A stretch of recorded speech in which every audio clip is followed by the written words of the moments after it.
Alright then. So in our last video, we have seen how we can create the user registration screen, and we also created a function in the authentication services page, and as well as we have called a function from our registration screen. And in our authentication services, we have created a registration with email and password. So in this video, we'll see how we can work with a sign-in page. So here in the sign-in page, I want to create a function which is a sign-in, which is a login user, and this I need to call from a main function, because main is my first screen that launches every time when I tap on the login button over here. So this is a login button in the on pressed, not here, I'm sorry. So this is the one, this is the place, this is the place. After validation, if validation is success, so here we need to call the function that we are going to create in the authentication service. So let's go and create it. So go to your authentication services, again create a login user. Again it is also a feature which is a login user. So again it's a 2 parameters, both are strings, same string and password, which is an async. So again create a try and we'll catch.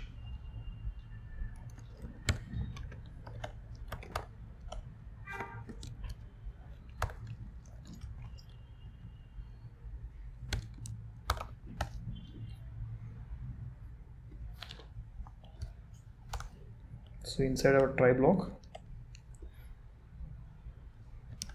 we'll create auth result, which is the result, and we'll create an await. Here we use instance of auth. So this is what we have created over here. We have something called sign in with email and password. This is the function we need to call. So here just pass an email and as well as password. Okay, once this is done, we are returning here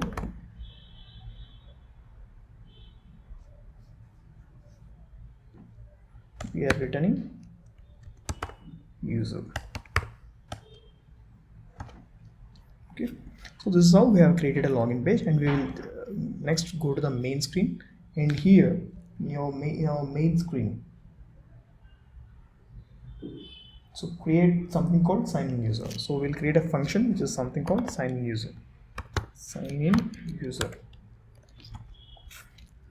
Go here, create a method which is an async.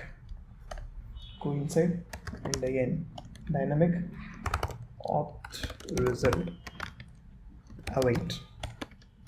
Again auth, so we have not created any instance over here, so go to your login on the top and create an instance. So to create an instance, final authentication service is the class that we want to call here. So we have created an instance here and here authentication service. So now we created auth as an instance, and now we go down. So we need to call the function which is a login user. This is what we have created in our authentication services just now, which is called a login user. So in that login user, just pass email. So email we are getting from the controller, which is email controller dot text, and as well as password also we are getting from password controller dot text.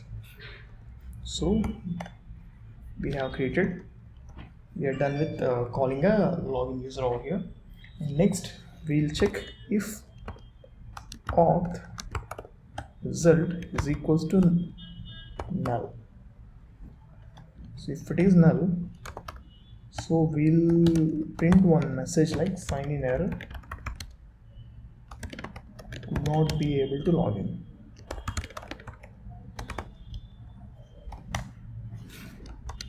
If auth result is not null, then what we're gonna do is, so we are not printing anything. So instead what we are doing, we are just clearing the text that was inside this form fields. We are clearing email, password dot clear, and what we are going to write here, sign in successful. Okay, so first to verify it, go to your debug console, because here we are trying to print that, right? So if you remember, in our previous video we have created two users, one is Mohan and the other one is Mani. So let me give you some wrong email, some xyz@gmail.com, and some wrong password, and I'm trying to log in. So what it is saying, so there is no user record corresponding to this identifier, the user may have been deleted. So it is saying like it's a sign in error. So we are done with checking the invalid login here. Next we'll see by passing a proper data. So Mani@gmail.com is a user, which is a valid user, and with the password. So when I click login, so what happened? So login is successful. So this block has executed. So this is how we have created a login and as well as the registration screen, and we have seen the authentication services. What are the authentication services like the Firebase is providing us, and we have created, and we have seen in both the cases for registration as well as login screen. In our next video we will see how we can work with, how we can manage the database using the Firebase.